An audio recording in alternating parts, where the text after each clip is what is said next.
Black. Well, it's been so long and lonely. Get back. The Casuals, episode 3. Joe. Third time's the charm. Third time's the charm, Joe. Get in! How are you? You know that. I'm good, yeah, I'm good. How was your weekend? It was fun. Eventful Was it? weekend. Yeah. Didn't get up to much, really. Just No, fucking- not much, no. Not much, Joe. But listen, we're in here on a Monday evening and we're very happy. Well, I don't know if you are. I'm very happy, obviously, with the result over the weekend. Yeah. Here's my question to you. Does it buy some time for our old pal Ruben Amorim? Unfortunately so. I think it does. I think it'll buy him the international break and it'll get him to Christmas. Yeah. Are you happy with it? He changed his formation, which is what you wanted. Slightly, yeah. He slightly changed it. He still played with the three at the back. Yeah, well, Yeah. kind of the wing, but he played kind of two up front and he just kind of blocked Yeah. Xhaka out by the look Yeah, of he it. did. He was kind of playing Mason Mount as the false nine Yeah. in that game. And as Gary Neville had mentioned for the last couple of weeks, what's Mason Mount doing playing at left wing back? You know, so I think just taken away from that performance, yeah, it was decent. It was good in the first half. Second half, they kind of took the foot off the pedal a little bit, but Sunderland offered no threat whatsoever going forward. But yeah, I mean, I suppose it's something to build on. I've been getting a lot of flack on Twitter about me giving out about the system. It's not like you. But listen, I can hold my hands up as well. Like, here's the thing: as Man United fans, we should hope to be wrong about our opinions on players and coaches. We should want to be wrong. The problem is, our opinion is our opinion, and if we're proved right, it's shit. Do you know what I mean? With regards to anything that's negative. But this wasn't the system. This was a change-up. It's not It's a slight change. It was a slight change up. It was a substantial enough change-up, I thought. No. Well, he was still From what playing I with could three see. at the back. He had Euro Delict and Shaw as the back three. Dalla, oh god.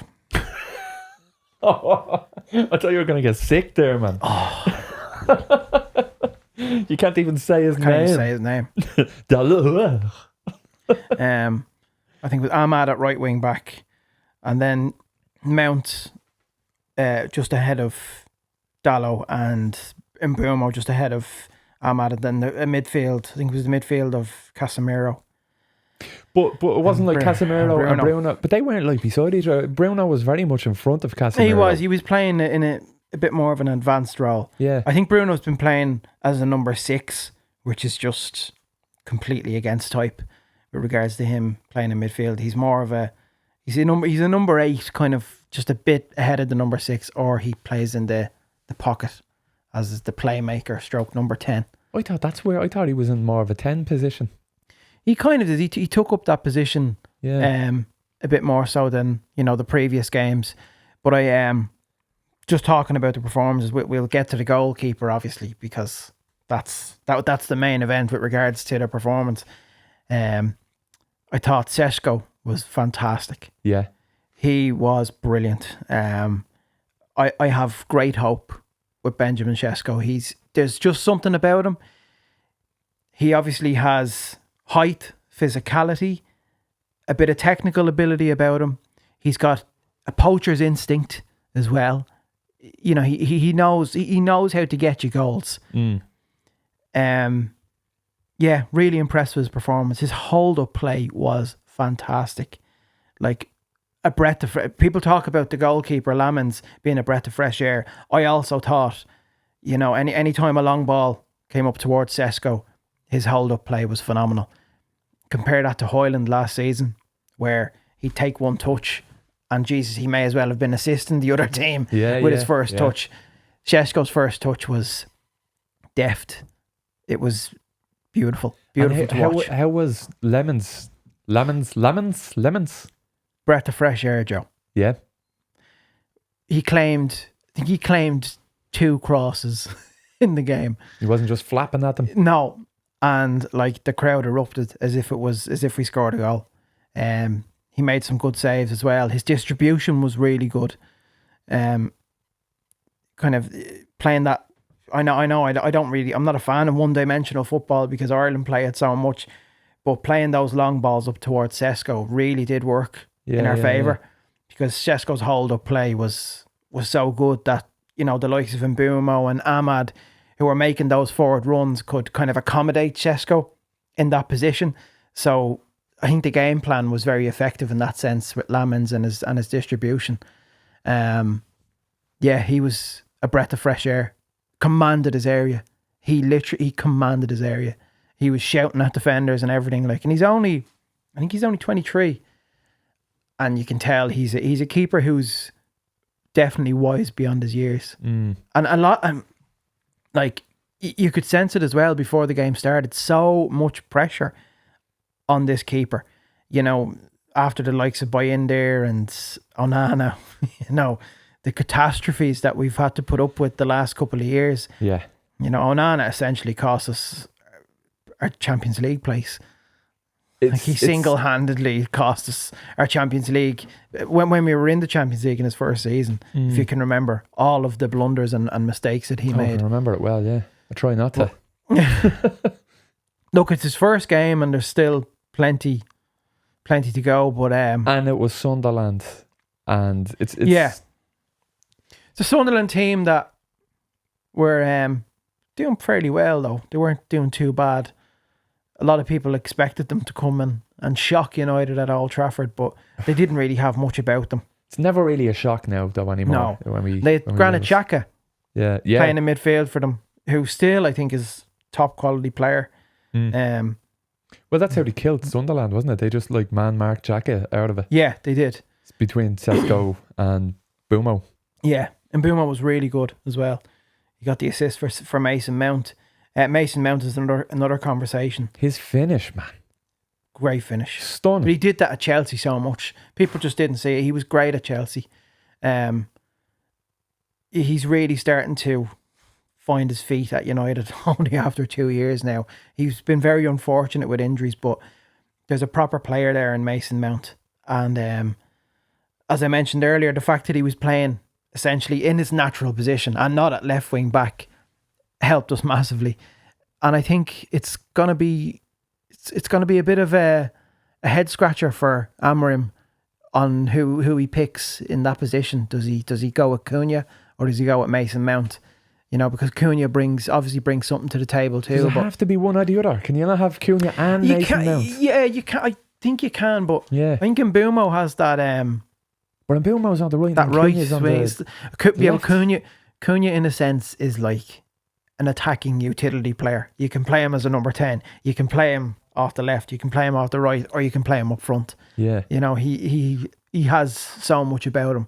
And Mbumo, obviously, strictly you got to keep him on the right hand side, because if he cuts, he's going to cut inside and shoot with his left. Like, that's what he did so effectively when he played for Brentford. Did Mbumo turned one of the players inside out? One of the Sunderland players, like, I think so. I think Ahmad did it too. Ahmad was really good. Yeah, it's his first good performance of the season. Good. And I think, you know, there was a death in the family with Ahmad, and he missed the Brentford game. So with players, they psychologically they can go through tough periods. Yeah. And that was his first game back, obviously, but he looked like the player that, you know, we got excited about last season. So yeah, hopefully he keeps performing well. But yeah, I have to say, all in all, Joe, a really good performance. And I held my hands up and I said, listen, the system worked this time round.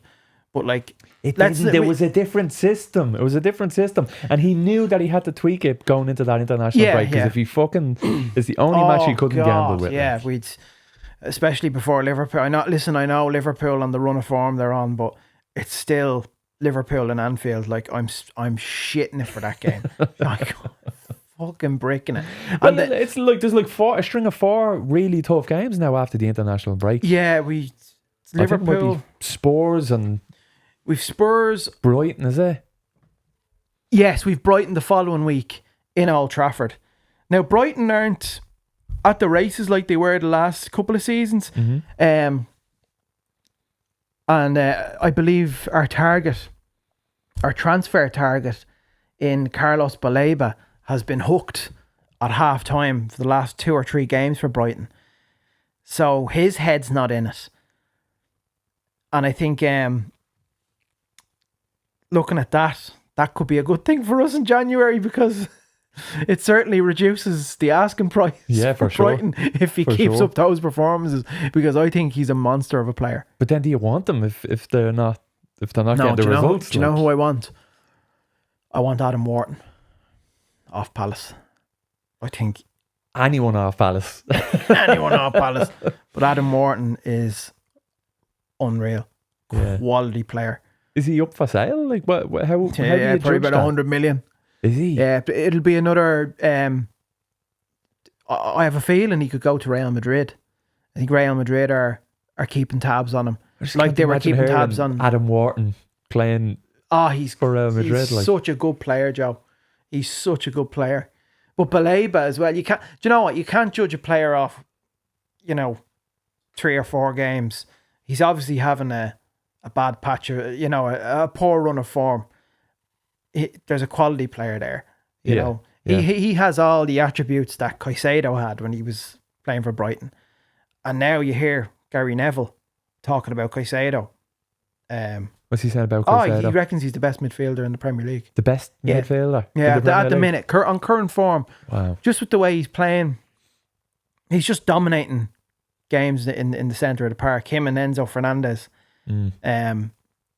It's the case that it's mad. Like, some of these signings are taking a year or two to gel into teams. Like, we were talking about Mason Mount there. We signed him in 2023. The same for Moises Caicedo. Chelsea signed him in 2023, and this season he's starting to look like the player that we watched at Brighton. So the way he tore the likes of Gravenberch and McAllister apart on Saturday was quite a sight to behold. And considering he agreed personal terms with Liverpool 2 years ago. He agreed both personal terms with Liverpool and Chelsea 2 years ago. And Liverpool thought they had him, and he opted for Chelsea instead. Why would you opt for Chelsea? I know, it was at the time. It was like, what are you doing? You off your head. But Chelsea were paying the big bucks in regards to weekly wages. God, how greedy would you have to be?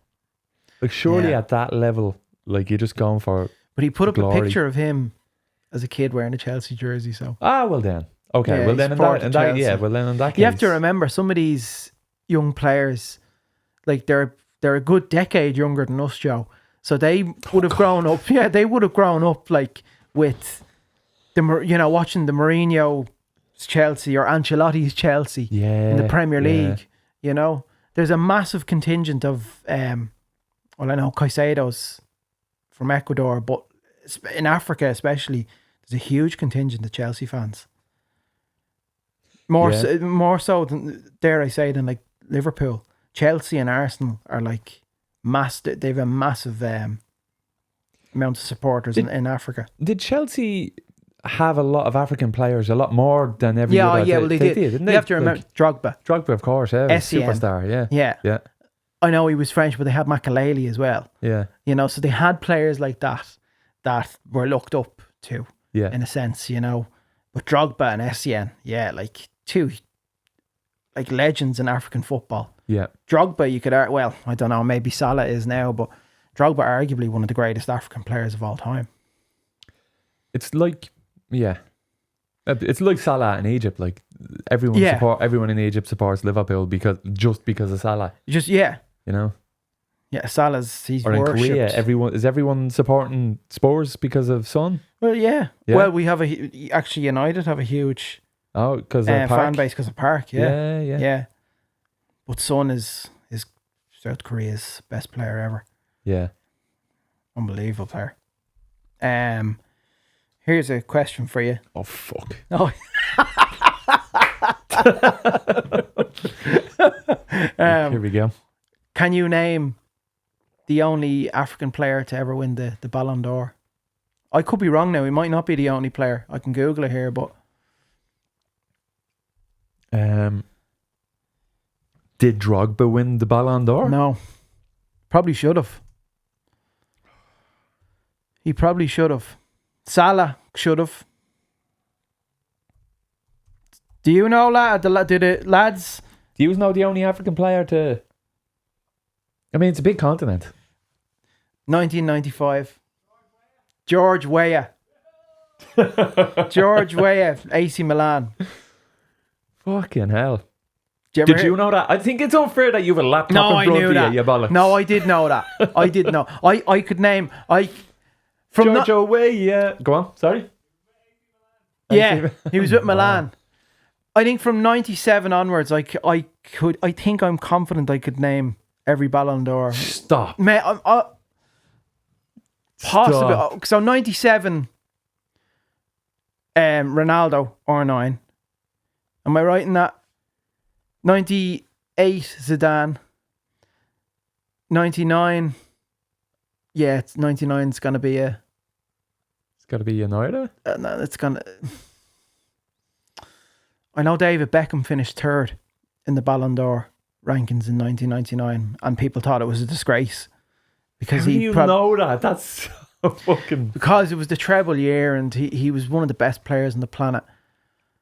Oh, 99 is going to kill me, lads. I think it might have been... No, I don't know if it was him. Is Cantona playing down? No. Cantona never won the Ballon d'Or. Did he not? No. I know 2000 was Luis Figo. 2001, Oliver Kahn. Am I wrong here? Jack, the producer. No Have you got the list? No one fact checking you here. I'll get the list up here. I'll let you know. You know. All right. This is what AI is great for. It is great. Yeah, it is great. It is. It's great for that kind of stuff. Give me a list of Ballon d'Or winners. I can go the last 20 years. 2000. I am confident I can go because the last 20 years is like Messi, Ronaldo. I can go from 2005, definitely. Well, I'll give you 2000 to 2005. Right, so we had Luis Figo in 2000. Yeah, I got that. 2001 was an English player. Oh, it was Michael Owen. It was Michael Owen. Fuck, yeah. 2002 was... It wasn't Zidane, was it? It was Fat Ronaldo. Oh, it was Ronaldo again. Yeah. After the World Cup. He's not Fat Ronaldo. Don't disrespect him like that. I hate heavy that. Heavy bones. Darren Conway, don't be disrespecting. I've had this conversation with Darren off camera. Just a little bit chubby then. A little chubby Ronaldo. He was unbelievable. Oh, 2003. This Shevchenko. is a tricky one. No. Oh, Pavel Nedved. Yeah. Jeez, fair play. Yeah. 2004.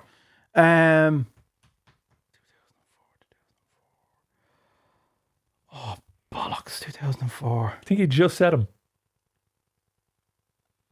Oh, fucking Shevchenko. Yeah. Was it Shevchenko 2004? 2004, yeah. 2005.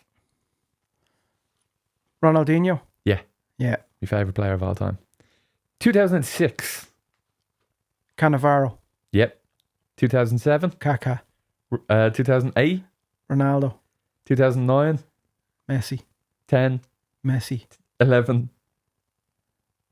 Messi. 12. Messi. Yeah. Fucking hell, like 13. Ronaldo. 14. Ronaldo. 15. Messi. 16. Ronaldo. 17. Ronaldo. 18. Modric. Jesus, man. Fair play to you. 2019. Messi. 2020. Should have been Lewandowski. But they didn't. There was no winner. They didn't do it. Disgraceful. Absolutely fucking disgraceful. Oh, one of the biggest, one of the most stupidest decisions ever. Just because of COVID. It wasn't as if football stopped. Yeah. Was it just the award ceremony didn't go ahead? That was it. They could have fucking virtually done it. Yeah. It's just, I actually felt so bad for Lewandowski. Is Bayern won it, that's it. I think Bayern did the treble that year. Oh, yeah. With Hansi Flick as their coach. And Lewandowski, I think it was close to 60 goals in all competitions. So he was definitely going to win it. Yeah. 2021. Yeah. Messi. 22. Benzema. Correct. And 23.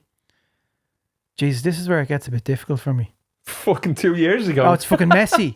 Messi again. Messi. Yeah, because of the World Cup. But people thought it should have been Haaland. And then 2024. Messi again? Was it Messi again? Couldn't have been. 24 is not there. I know don't have 24. Fucking, this is where AI lets you down. And obviously Dembele won this year. But then, 25? Yeah, so 2024, Rodri. Rodri won it in 2024. That's right, yeah. Yeah. Jesus, you know your stuff. You know your stuff. Yeah. I was looking at, you see, this is where I love the Champions League, is because you get to see the big teams play. I'm a weirdo like that, I know. That's strange, man. Do you know know that? Do you know who's even like who would know results of games and fucking particular like the exact minute when goals are scored? I give him a shit. Carl Spain.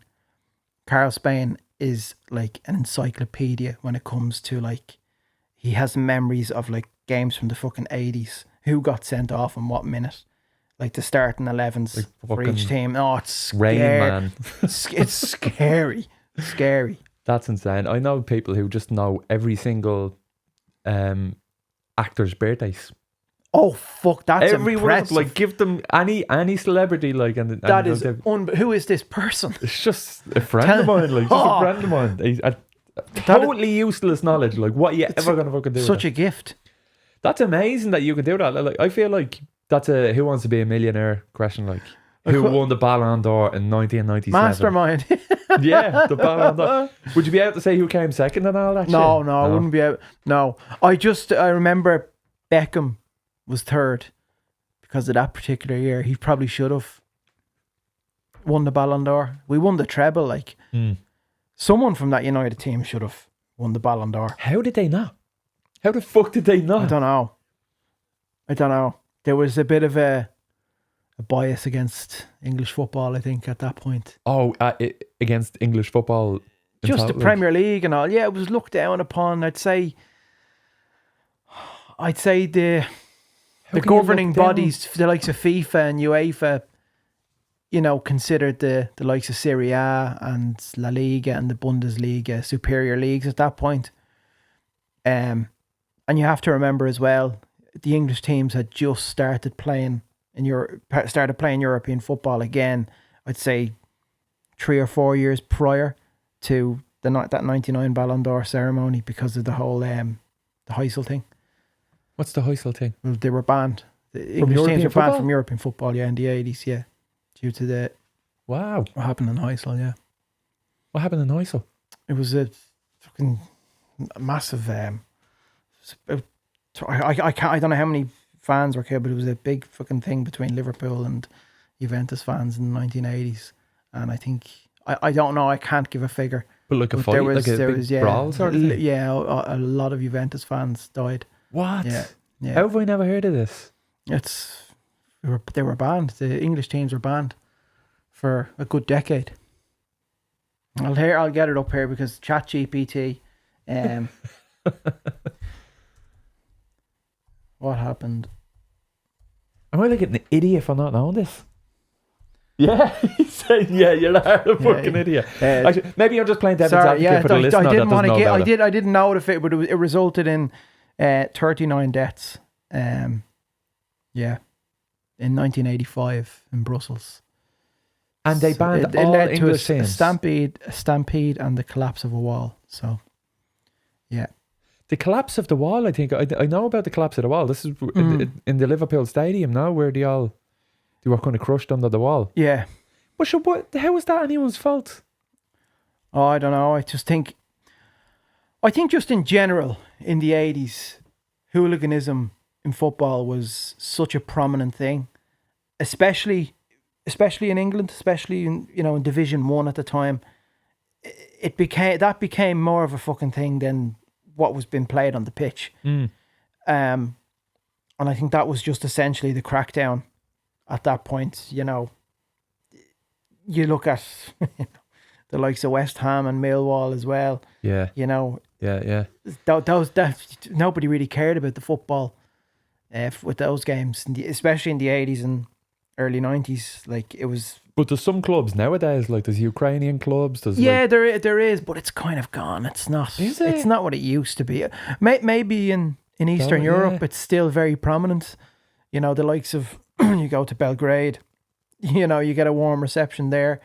I know United in Galatasaray, where fucking Jesus, they were nearly run out of the stadium. Yeah. What was it? Italy as well. They have big hooligan culture over there. Well, Lazio and Roma. Yeah. The Rome derby and fucking Rome. Napoli. Yeah, Naples. Napoli, The yeah, Napoli yeah. lads are fucking head cases. Yeah. They don't give a shit about the football. Fans are crazy. Yeah. Who started putting your back to the football, like, and not looking at it? What's that called again? They're jumping up. They were doing that Oasis. Oh, the Poznan. The Poznan. So that's the Polish team. Yeah, the the Polish team. the Poznan. That's because they're turning around and looking at the lads behind them. Yeah. Fucking, that's scary, isn't it? It is scary. Yeah. They'd rather look at you and threaten you than watch the match. It was a prominent thing, you know. I'll check how long the ban was for. Ban on. I should know this. Not English teams in Europe. Sorry, it was a 5-year ban from 1985 until 1990. Yeah. That's mad. I feel like they should have just banned Liverpool. Yeah, it was. Yeah. Unless they were I'd all at it, imagine but the that other was just teams kind were. Yeah. I'd imagine the other teams felt hard done by that, but even during that period of time, like Liverpool were dominating, they probably would have more Champions Leagues as well, or European Cups at that time, because they were still a force as well, both domestically and in Europe. So they probably would have. How many have they won now? They've won 2 in the last 20 years. Jesus, they'd probably be the second most successful team in Europe. How many they've won 6. AC Milan are the only team behind Real Madrid with 7 European Cups. Liverpool have 6. I'd say Liverpool, by now they would have had 8 or 9. That's true. Yeah. Like Ian Rush up front and the likes of John Barnes as well in that team. And I know Souness and Kenny obviously were retired at that point. But they only need one more to catch up now. You know? No, Liverpool. They need one. Yeah, they need one more. That's the thing. Well, they need one more. They won one more league, and they're the most successful team in the country. It's 20 and 20. It's 20 v 20 now. Neck and neck. It won't be this season anyway. Yeah, let's talk about that. Okay, let's talk about that. Let's talk about that. A lot of pressure on Arnie Slot now. Well, do you know what? Hats off to you for pretty much fucking calling it as it is. Like, you said the wheels are going to come off. We love a jinx, don't we, Joe? No, what did I say? Say it again. Go back to what I said if you can remember. You said that they were scraping wins here and there, and people think that they're going to switch into gear, but you were saying that the wheels are going to fall off. No, I said they were going to switch into gear. Everyone else thought that the wheels are going to fall off. Oh, right. Okay. I said it. I said they're going to switch into gear. They're too good of a squad not to. Listen, it's still early days. Arsenal are top of the league now. They're 2 points ahead of Liverpool. But there just seems to be something off with them this season. With who? Arsenal or Liverpool? Liverpool. Well, yeah.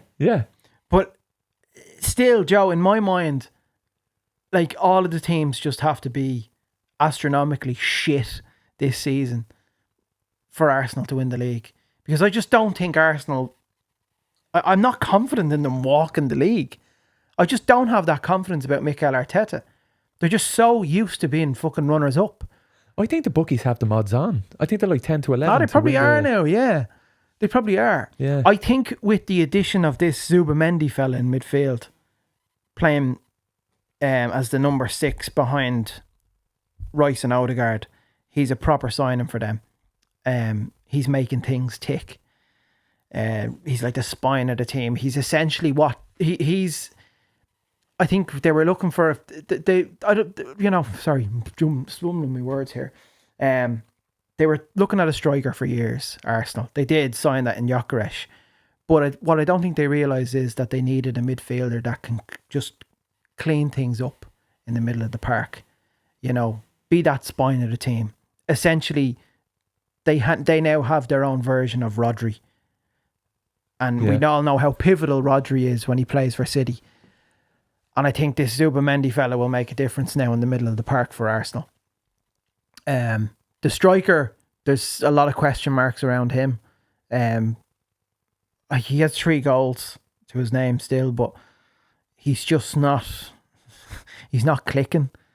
But I'm sure he will. Like, but that's still scoring. He was world class. Is he part of the build-up play? He's part of the build-up play, but he's just his overall kind of his overall game is a bit behind the others. Like Saka is the one who's performing for them. Like Martinelli, who, you know, a lot of people thought he would lose his spot. He's really fucking come into himself. Yeah, he's really come into himself this season. So yeah, I just think with Arsenal though, there's always question marks around them. I don't trust them. I don't trust them to walk it, you know? Yeah. I do. They're even doing it in Europe. They're playing really well. They're playing really well. Really look, well. listen, I don't know how, like barring like a few injuries are a disaster. I don't know how they let it slip. Like, I don't know Joe, what they have an could go incredible wrong. back four. Defense is win you leagues. And this could be the year where they do finally do it. I think that back four, solid as a rock, especially those 2 centre backs. I said it last week. You did. The 2 best centre back, the best centre back pairing I've seen in the Premier League since Ferdinand and Vidic. They're both that good. So it's just, we'll have to see what happens. It's still early days. 2 points ahead of Liverpool. But yeah. Are they only 2 points ahead? I thought you were like only the 2 points. Or something. Liverpool did have a substantial enough lead. Yeah. Oh, well, 1 point ahead. Are they 1 point? Sorry. 1 point ahead, yeah. Arsenal are on 16 points. Liverpool are on 15 points. Okay, sorry. It's 1 point. I thought you were further ahead than that. But with Their Liverpool, goal difference is huge though. 11-4 and Liverpool are 4-4. Yeah. They're not conceding, Arsenal. That's the thing. They're just so solid at the back. Yeah. And that's like promising. And at the front. You know. Yeah, going forward they're fantastic. And in the middle. Yeah. Everywhere. All angles, everywhere. They've just got to show a bit of grit as well. Yeah. I think the Newcastle game away was the turning point for Arsenal. You know, them getting that late winner in St. James's Park. That was a massive turning point. Those are the kind of games that win you leagues, you know. Was any other shocking results from the Premier League? Yeah. Crystal Palace lost. Oh, what the fuck? 19 games unbeaten. Oh. And they went to the spaceship in Merseyside. The Hill Dickinson Stadium. When was that? That was on... When did they play? They played yesterday in the Hill Dickinson Stadium. 2:00 kickoff. Jack Grealish got the winner. I think it was in the 96th minute. Jack Grealish really playing well for Everton as well. Yeah, 93rd minute. 93rd, sorry. Jesus Christ. Yeah. And Jack Grealish playing for Everton. So weird. He's playing well for them. Yeah, they need it. Do you know what? They need it. It's like the Grealish of Villa. Because Good when Grealish. he joined City, essentially, when you join City, all of your kind of your traits as a player in expressing yourself and, you know, just kind of, I suppose, and being an entertaining player goes out the window because you become a system player when you play for Man City under Pep Guardiola. And I think that's what happened to Grealish. That was ultimately his downfall at City. I know he had a great season though. I don't know which one of the seasons at City he was a top performer. He looked bang average, do you know, or even below average in Man City. He did. But at Villa, he was fucking great, wasn't he? Class. I wanted him to come to United. I was like, oh, that'd be a fucking great player. He wants to go to United. I think around that time, the shit was going on with Ireland as well, though. So That was a couple of years prior. Was it? Yeah. Okay. But it was still simmering. You could still feel it. I still feel it now. It hurts. Yeah. Just doesn't go Him away. and Declan Rice, it fucking hurts. Two little pricks. Wasn't it one of them? Who was it? I think Jack Grealish played for Ireland under 21s. Yeah. Like, fuck off. You shouldn't be allowed to do that. As did Declan Rice. The two of them. Oh, man. I know. I know. Hurts, doesn't it? Brutal.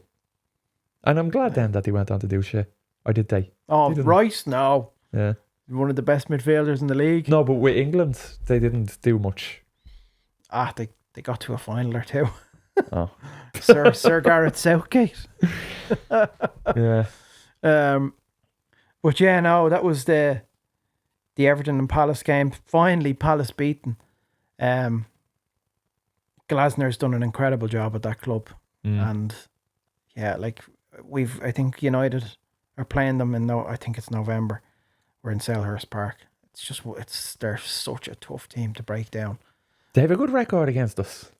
They have a perfect record against us. Yeah. They do. Like we have no answer to Palace. But either did Liverpool last week either. No. That game anyway, Chelsea-Liverpool.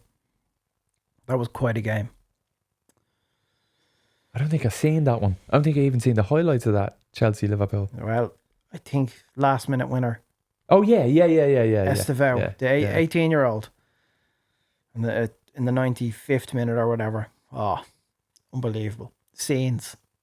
But Liverpool now, 3 losses in a row for Arne Slot. Is it 3 losses in a row? On the bounce, fuck. The wheels have well and truly... For a title-winning team, it's not good.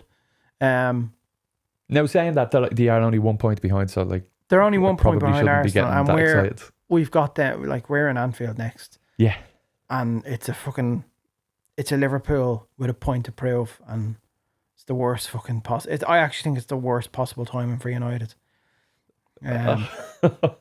Or the best, because I know unless we Liverpool pulled something out of the bag like we did.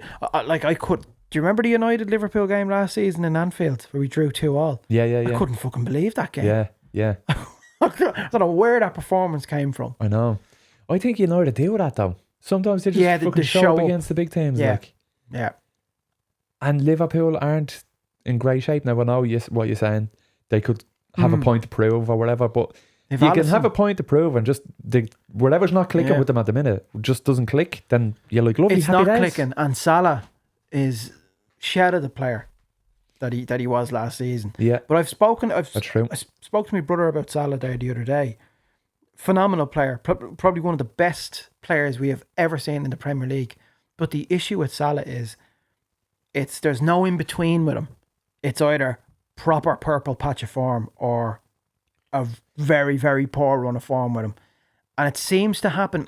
He seems to have a good kind of first few months of the season from around September to Christmas. And then he falls off a little in the new year. But it's like he just doesn't do anything. It's not even that he's bad, but it's like he just doesn't have the ball. Or it's he's just tortured us now. I don't know how many goals he scored against us, but he tortures United. So that's the game where he could fucking show up. That's the issue here with Mo Salah. But I watched him against Chelsea on the weekend. Oh my God. Shite. But again, so the question is, did he play bad, or did he just not? Was he just not in the match? Was he not in the game? Just wasn't in it. No, he wasn't in it. Yeah. Look, we don't watch Liverpool as much as Liverpool fans do, obviously, but, and I'd say a lot of them would be afraid to admit this, because the popular opinion seems to be, oh well, we shouldn't have sold Luis Diaz. I think they should have tried their best to keep hold of Trent Alexander-Arnold. Oh well, yeah. He was their key player with regards to just linking up with the midfield. He was the heartbeat of that right flank as well, playing in behind Salah. He just had a connection. Those... Is there anything they could have done to keep him, though? I think his mind was well made up. It's just time for him to move on to something different. Yeah, I think that's what he was looking for. Now listen, his form from from January of this year up towards the end of last season, up to May this year was shocking. His head was elsewhere. But you really are missing a proper player there in Trent. Yeah. How's he just getting in on terms, I think he's doing okay. all right, yeah.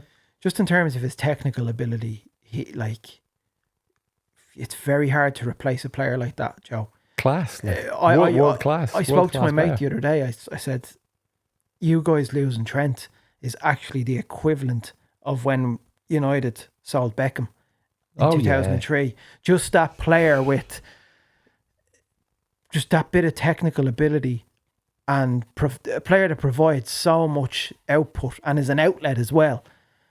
That's what we had with David Beckham. He was a key player for us, and Trent is a key player for Liverpool creatively as well. Yeah. Could you imagine how, Jesus, thank God he's not playing. Could you imagine the connection he'd have with the likes of Isak or Ekitike? Just playing in those long balls. Be fucking nice. Those crosses into players like that. Yeah. We've seen his connection with Salah. Can only imagine how good. I'd say Liverpool fans are so afraid to admit it because they hate him so much for running down the contract. But in the back of their heads, they're thinking, "Oh my God, could you imagine Trent spraying in crosses into the likes of Isak and Ekitike?" I'd say I fucking love it. I love it. I love Good it. luck. Listen, any kind of scraps I'll take these days, Joe. I'll take a W where I can get them. You, Joe, one of the first weekends in a long, long time where Manchester United win a game and Liverpool lose a game. I tell you, unbelievable. I said it to everyone on Twitter. I said, cherish these weekends because they are a rarity. Cherish them because they don't come too often. And I tell you, I did. I had a lovely glass of wine and a pizza that night. Oh, yes. What a pairing. Wine and cheese on a pizza. Lovely. Sorry. Don't let me get into Gordon Ramsay. Fuck. Oh God. But yeah.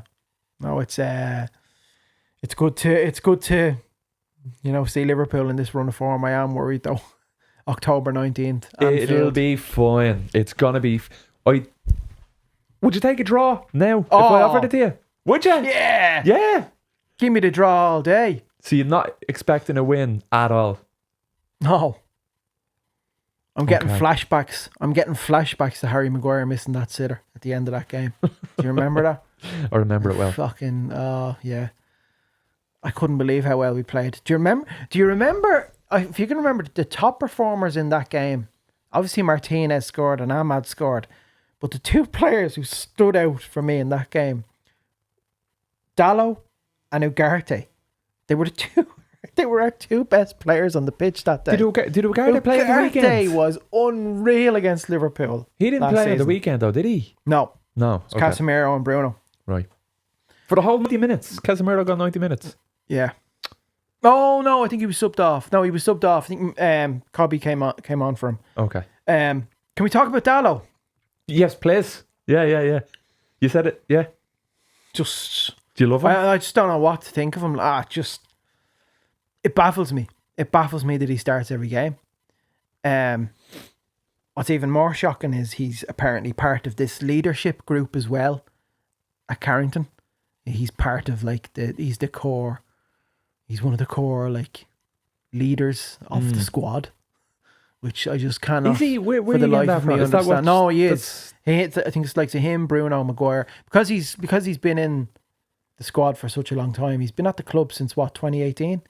No, he hasn't. Has it been since 2018? Yeah. How? I do not know, Joe. Fucking hell. I do not know. Your guess is as good as mine. There's a couple of things. Every time he played at left wing back on Saturday. Just comparing him to Ahmad, who was playing on the right. Every time Ahmad got the ball, there was a sense of just get up and go with Ahmad. Something could happen here. So, yeah, just do something. keep the intensity going with regards to going forward. When it came to Dallo, everything fucking slowed down. That was intentional. That was the plan. That was the plan. You can see you can see Bruno and everything. Like, you can see everyone. Like, they tried to slow the game down. They tried to hold on to the ball and not. But with Dallo, like we were in transition, and he was slowing everything down. Yeah. Whereas Ahmad was the one that just kept everything ticking. Yeah, and I suppose Ahmad is the attacking player. Yeah, he's in front of Dallo though. Yeah. No, Ahmad's on the right. He's playing as a right wing back behind Mbumo. Dallo is playing in behind Mount, I think. But just everything was just so fucking slow. So slow. There was fucking he wasn't even at the races. He was fucking, he was like a deer fucking at headlights. He was just, regards to his defending. I was going to say, his defending, was he getting back quick? Was he? No. No. And what about Ahmad? Was he getting back quick? Yeah. Yeah? Yeah, Ahmad was great. Dallo just was making mistakes defensively and providing absolutely nothing going forward. Nothing going forward. And he got a full 90 like minutes? A proper liability. No, he came off. He came off, right, okay. Well, at least he's fucking seeing that. Thank God he came off. Who came on for him? Or did he change up the formation? I think the centre back came on for him. Okay. And then they put Shaw in the left wing back position. But I just think he's just such a major liability to the team. Yeah. So what do you think? We're going to lose. But I don't know. I don't know what Amorim sees in him. Costly mistakes he was making, like. And just fucking ball watching every time. Yeah. Not marking his man. He just seems to do that. Yeah, all the time though. All the time. All the time. Like yeah. Just not Where's fun that to where's watch. that clip where the I think it was for Brentford's second goal, where he completely just I think your man Shada, the winger, he was marking him. And then when one of the fucking long balls came towards Shada, when the pass, I think it was from Henderson, he just veered off to the left. Just left your man Shada completely free. What are you doing, man? What are you doing? But just yeah, I can't take much more of it. Would you like to just see him on the bench? Would you like him gone? I'd like him sold, yeah. Would you? Yeah. Who'd buy him? All he's good for is giving high fives and fucking pumping his chest when he puts the ball out, when he puts a cross out for a corner, like. Yeah. But Lamens, the keeper, absolutely delighted with it. Delighted with that performance. We may have a competent goalkeeper. I heard he was good. I heard he looked good. And even though it was his first outing, I believe he looked confident. Yeah. And capable. Can you imagine the pressure on him? Yeah. Just after considering we've had to put up with Onana and buy in there for 2 years. In a weird way, there's kind of no pressure on him. Like, the expectations are so low, anything he'll do. That was the thing, the expectations were so low. Yeah. That the crowd actually erupted when he claimed crosses. Like. Really? Yeah. All he has to do is catch the fucking ball, do your job, and that's it. He was literally doing the basic fundamentals any goalkeeper should do, and the crowd were all over him. It was... I thought it was a great watch. I loved it. Good. I fucking raging I missed it. I went to the pub. I went to a show on Saturday and I missed the first half. So then I went to the pub afterwards for a bit of dinner to watch it. And he had a stream on, but it just kept on fucking buffering. Oh no. Just like constantly. I'm like, if you're going to be illegally streaming in your pub, get some good internet at least, man. Just, or a hotspot. Sort it out, man. Jesus. So I was raging, even though I got to go to the pub to watch the second half. Like, it was just, I was looking at a circle going around. And the second half was a bit of a dud as well. Well, they shut up shop, yeah? They kind of shut up shop, yeah. But in a sense as well, with regards to the performance as a whole, it was a professional performance. Yeah. Which, it's building blocks, I suppose. Look. There was chances though. There was. Oh, like the intensity from United in the first half was brilliant to watch. They just kept it going for all of the first half. Because you know what they were usually like the last couple of years under Ten Hag and Amorim's setup last season. First 20 minutes, they could go 2-0 up, but they'd lose the fucking game 3-2. They were bound to concede. Like, they weren't fucking safe at 2-0, even 3-0 at times. You know? Oh, man. Especially in the first half. Like, it was 2-0 going into half time. Yeah. That's the worst time to be at 2-0 if you're a fucking United fan. You're like, oh, bollocks. You wouldn't even bet on United to win the match at 2-0. But listen, the players seem to be behind the manager.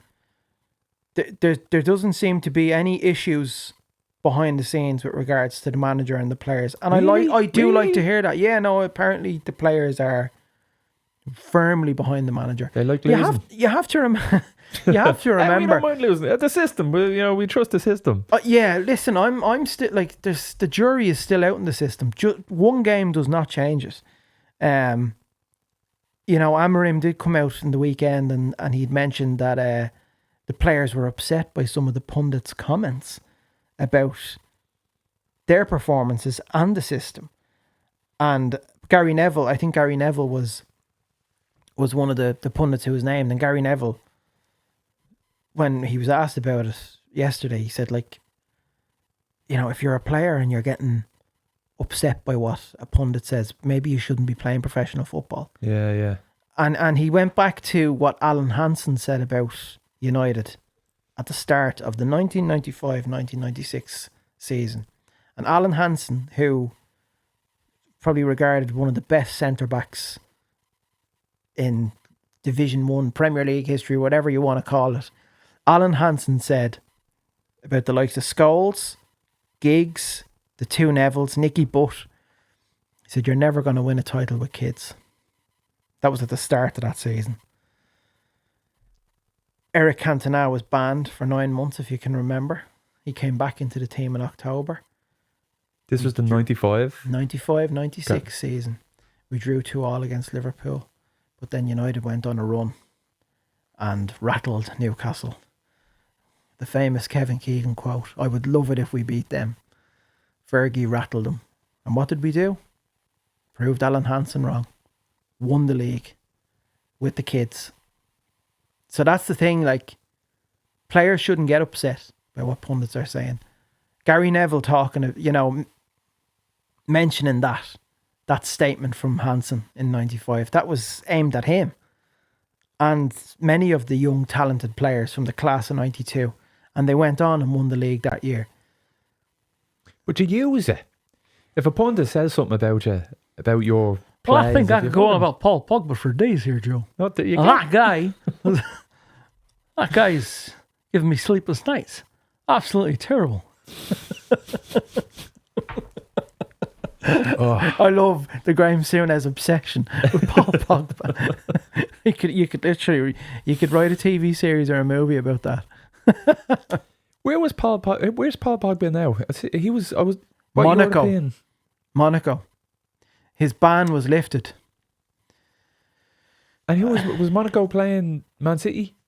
They were, yes. Just before this weekend, some European Football Champions League. Your man Ansu Fati, who was at Barcelona, he was like considered the new. He was Lamine Yamal before Lamine Yamal came along, obviously, and Barca had pinned a lot of hopes on him being their next superstar, but obviously it didn't come to full fruition. He had a loan spell at Brighton, but he's over at Monaco now, and he's on a rich vein of form. Is he? Yeah, Pogba. A lot. Pogba and Ansu Fati and Mason Greenwood as well from Marseille. Jesus. Mason Greenwood is putting up great numbers in the French league. Yeah. It's probably worth saying that Highland scored a cracker assisted by Kevin De Bruyne. He's playing. He scored twice midweek and twice in the weekend. I'm not too concerned about it. Listen, I'm delighted for him. Maybe that league is his calling. It's a slower league. The tempo is a lot slower in that league. Maybe it suits him. There is a player there, Joe. There is a player. But I just think some of the basic fundamentals that a striker should possess. He doesn't have. Like hold-up play. Sesko has that. I'm not too worried seeing Hoyland do well because it means that we could get about 60 million for him at the end of the season. It's a loan until the end of the season, and then Napoli have an option to buy, and that'll be around 60 million. Grand. Take the money and run. Would you not take him back if you just start banging in a load of goals, no? You take what would you play him Up front alongside Sesko? With Sesko, yeah. Yeah, I think so. They could be I think in the weekend there, it was almost like Buemo and Sesko were up front by themselves. Anyway, Yeah. if that was Sesko and Hoyland up there. You have to remember, listen, I'm not fair play to Hoyland, and I'm not taking any credit away from him. But who's putting those? Kevin De Bruyne. Yeah. I know, assistant. I know. I absolutely get that. But doesn't that raise the question? Then is the issue not about him as a striker? The issue is the balls that he's being fed by the people behind him. It could be. No, it could be. Listen, I if probably you shouldn't have take Cunha, credit away. I'd from like to him. see him play with Cunha. Yeah, Cunha. I would look at Cunha. Cunha's definitely an option to play as a second striker alongside a proper number 9 like Šeško. Definitely. In a 3-5-2. 100%. I think Amorim should. As you said, he did tweak the system a little bit. Yeah. But I think playing Cunha alongside Šeško as the two strikers. Cunha just a little bit behind Šeško. And Xerxes too. I actually really like Xerxes. I do. I think You're saying it like it's a dirty secret or something. Like, I kind of like. Come here, don't tell anyone. I think he's a really good player. Yeah, he is good. Yeah. I don't think he's an out and out number 9. I don't think he's a good finisher up front. But I think everything he does as like a false 9 is pretty stellar. Like I think technically he's a good player. Great hold up play. Proper intricate link up play as well between him and Bruno. Xerxes, it's there. There's something that he links up play. Yeah, he is. He links up play well. He's a very skillful player. Okay. I just don't think he can finish. I feel like he's a sub. I think in front of goal, I think 1-on-1, I'm not confident. Yeah. In him scoring a goal. Šeško 1-on-1s, I'm confident. I'm so excited about Šeško, Joe. I really am. Just that performance on the weekend, it has me giddy about this player. I think we finally have. It's so nice to see. Proper I feel like you number just came 9 back from a nice date or something. Like, I really like him. Yeah, I do. Really like Sesko. Yeah, I do. And actually, that is a perfect description, Joe. Yeah, it is. Like the date went well, but you're not sure. But you're excited to see where this goes. I'm excited to see where it goes. And the problem is you won't see him now for 2 weeks, but he's going away for 2 weeks now. Yeah, my wife would be delighted about that. Well, now you can get upset about Ireland playing. Yeah, let's talk about it. Go on, let's go. Before we get into that, I just want to give a quick honourable mention to Shelbourne, who drew in the Europa Conference League. Absolutely. 200 grand in the key. It's great for the club. Take all them draws you can get. Take the draws, take all of them you can get. And it looks like as well, I think, is it them and Rovers on Friday? If Rovers win. Yeah, they'll win the league. They'll win the league. Yeah. It's a horrible. They won't win it against Shelbourne, I don't think. Well, they were. Will a draw do? They were looking for Derry to slip up there on yesterday, wasn't it? And Derry wouldn't do that for us. No. The feckers. Anyway, that was just not. Is it in Tala Stadium? What? Rovers and Shells. Yeah, but also the Shells matches are in Rover Stadium. It's in Tala Stadium because. Because they work in Tala. Yeah. There's no the only European, the only UEFA allowable pitches are the Aviva Stadium and Tala Stadium. Other than that, in Dublin, then none of them. Why not the Aviva? You're not gonna. They couldn't even sell out Tala. But it's closer. It's close. It's in terms of proximity. It's closer to Shelbourne, where the Shells fans are. Yeah, it'd just be too expensive, I suppose, for the FAI to rent it out. Do they own the Aviva? No, that'd probably be cheap. No, they don't. The IRFU own the Aviva. Am I right in saying that? The IRFU own the Aviva, which is the rugby organisation. So Yeah. But there you go. That's probably why. The rugger. Ugh.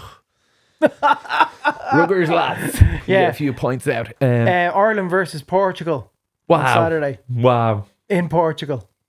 I'm excited to see how much of a beating we're going to get. And we're not going to have Evan Ferguson. He's going to be out. He was injured for the... Injured for the fucking... Yeah. Yeah. Who do you play there? Adamida? Not going to have Troy Parrott either. Think he's still injured. He's still injured. Yeah. So it's going to be an absolute walkover. He's over with AZ Alkmaar. Yes. Yeah. He's doing well over there with AZ Alkmaar. And AZ Alkmaar are also playing Shelbourne in the Conference League. So that's exciting. But it's in Holland at the Netherlands. So nice little trip over to the... Yeah, it will be a nice little trip Netherlands, Joe. Yeah, over to the dam. Over to the dam, yeah, the dam.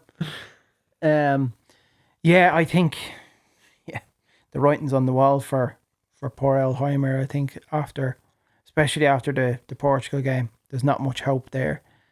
Then Armenia at home, I think on Tuesday or Wednesday. Like nothing to play for. Nothing to play for. They actually might have something to play for. Yeah. Armenia against us. It's just a shame. It really is how far everything has fallen. We're probably one of the worst, if not the worst team in the world. It's certainly up there. we have a combined back four of over 100 million. Yeah. In club prices. Yeah. And we can't get a win. We're terrible. I don't even know what to say. And I wouldn't mind. There's good players there. There is good play in the likes of Kelleher, Collins, Ferguson. There are good players there playing for decent clubs. Kelleher and Collins at Brentford. Ferguson, obviously with Roma. Matt Doherty, I know there's a lot of question marks about Matt Doherty, and all I see, he gets pelters on Twitter. Yeah, I wouldn't even say it. Yeah, it's worse than that. But I suppose you opt for the experience, don't you? With Doherty. Smallbone. Like Mikey Who does Johnston. Smallbone play for? Do we know him? I'm not sure who Smallbone played for. I think Will Smallbone. And Adamida. Who's Adamida? He's playing the Championship, isn't he? Or is he playing Premier League?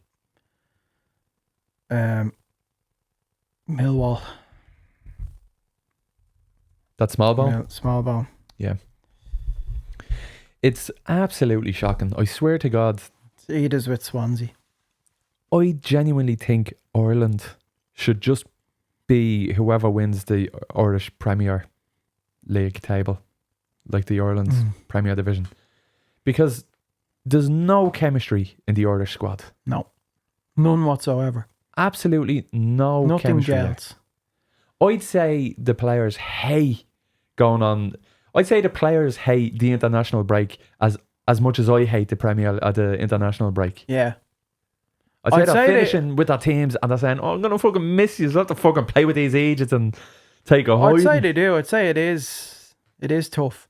It's such a shame how bad the international breaks have been the last decade or so. Yeah, 10 years, more, 15 years.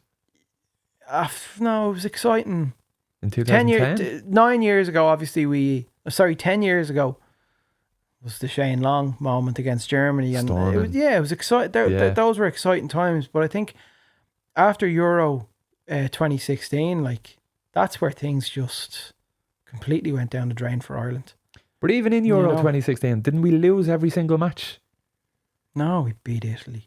We lost every match in Euro 2012. Oh, was that 2012, was it? Jeez. You're right. The Robbie Brady moment. Yeah. I was in Italy watching that. No way, were you? Yeah.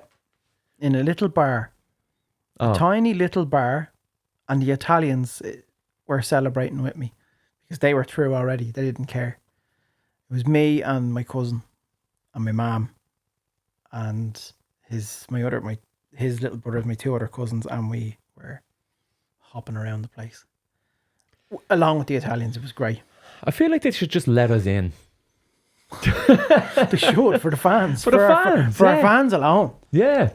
It would make the Fucking competition hell. so much better. Like, you know, everyone loves the Irish fans and we're just good fucking crack. Well, World Cup in North America next year. Although Trump will tell you it's all USA. It's all USA. Forget about Canada. Forget about Mexico. It's all USA. I think the final has been played in the SoFi Stadium. What's that now? It's like the spaceship in Merseyside, except bigger. It's in LA. It's huge. SoFi Stadium. 80,000 seater. Proper state of the art. Oh, Joe. It'll be great over there. It'll be great. I was looking for, like, I have family over there. I was thinking, oh, fuck, Yeah. I'll go over, I'll stay with them. And the In New kids, York? I was thinking of the kids. No, in Texas. Oh, wow. Yeah, so it's... Are any games been played in Texas? I'd say so. I think there's a few I'd say all in over Dallas. America. I'd say in the Cowboy Stadium 100%. Yeah, yeah. Because that's like a 90 to 100,000 seater stadium. They'd Full have to have it capacity. in Texas. They'd have to. How could they not? It's like an entire Where fucking are your country. now? Listen, yeah, Texas is massive now. Yeah. Where are your family in Texas? Dallas. Oh, they're in Dallas. Great. Cowboys Stadium. World Cup. Book me tickets there now, will you? Go hop on Skyscanner. Yeah. AT&T Stadium will host 9 matches during the tournament, more than any of the other 15 host venues, including a semi-final on the 14th of July 2026. Is that in Dallas? Dun, dun, dun, dun, Is dun. it? Well, Arlington. Dun, dun, dun, dun. A little bit outside Dallas. I'd love to go to Texas. Yeah, it's lovely, man. I love it. Is it? Have you been? You've been there obviously before. For a hot, yeah. Well, Dallas. I've been to a place called Fort Worth, and they have it all set up as like cowboys and. That's where AT&T is. Arlington, Fort Worth. Yeah, well, just- I know Arlington actually. Yeah, Yeah. I know it. Yeah. I'd love to go there. I was watching that show Landman with Billy Bob Thornton last year. And I just said, oh God, I want to go to Texas. What a spot. I hate America though. I do hate America. Yeah. I do hate America. But man, imagine Ireland were in, and everyone in America thinks that they're Irish. So imagine Ireland in the World Cup. Trump should say, okay, we're not doing USA. USA are out and we're bringing in Ireland. And Be they are great. the new USA That'd team. be great, wouldn't it? Oh, that would be amazing. That'd be amazing. Who do you know? Put in a word, Al, will you? Make it I'll happen. try. Yeah, I'll try. It's Oh. very worrying that you think I know someone from the Trump administration, Joe. I can put... Have you never performed for Trump or no? When he came over, he's always over here. Golf and Trump. Golf and Trump, You're all yeah. over it now. Yeah, I could go to Doonbeg. Yeah. What a Yes. performance. Christmas, you do the Christmas parties, no? You go to White House and do the Yeah, I could Christmas do the parties. Christmas. Oh God! Listen, yeah, we're happy. Happy with here this United. evening. Yeah, happy with United. Scared about Ireland. Scared about Ireland, and Is there any hope for Ireland at the moment? Like if we beat Portugal, which is like, you know what I mean, winging a prayer shit. oh, I think it's miracle stuff. Stranger things have happened. It's a beautiful game. Anything can happen. Where are we? The table. The table. They should just not play that game. Just let the lads have a day off. Stop. I know. No.